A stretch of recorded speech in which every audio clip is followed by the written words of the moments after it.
The second race of the weekend in the GT4 Winter Series kicked off in a familiar fashion with the Mercedes-AMG GT4 leading the way from SR Motorsport. Charlie Robertson was on the charge early on in the big BMW from Century Motorsport, and he did at one point challenge for fourth position here up against Callum Davis, who early on found himself behind Axel Bengtsson, who moved up well early on, but that little mistake going through turn 5 into turn 6, a little bit of a wheel on the gravel for Axel Bengtsson in the pink Mercedes, allowed Callum Davis through into third place and allowed him to start pursuing the elite McLaren.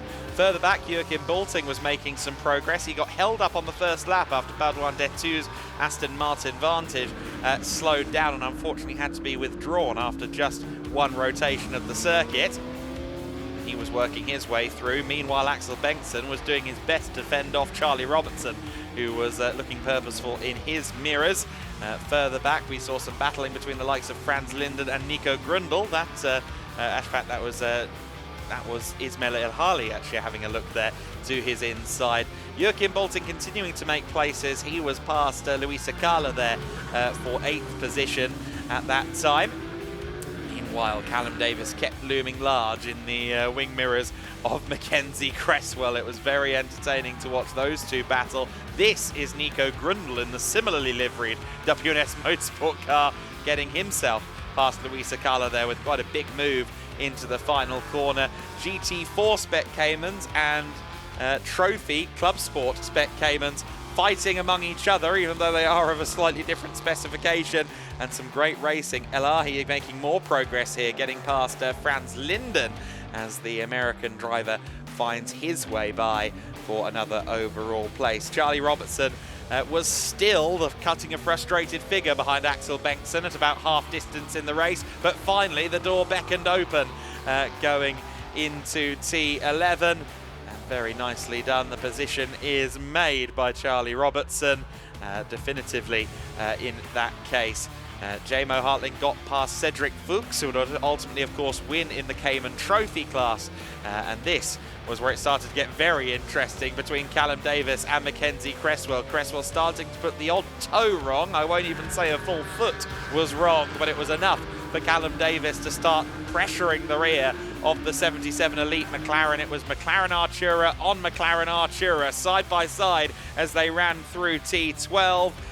Mackenzie Cresswell tried to retaliate, did retaliate on that occasion through 12 and 13, but Callum Davis was not going to take that lying down.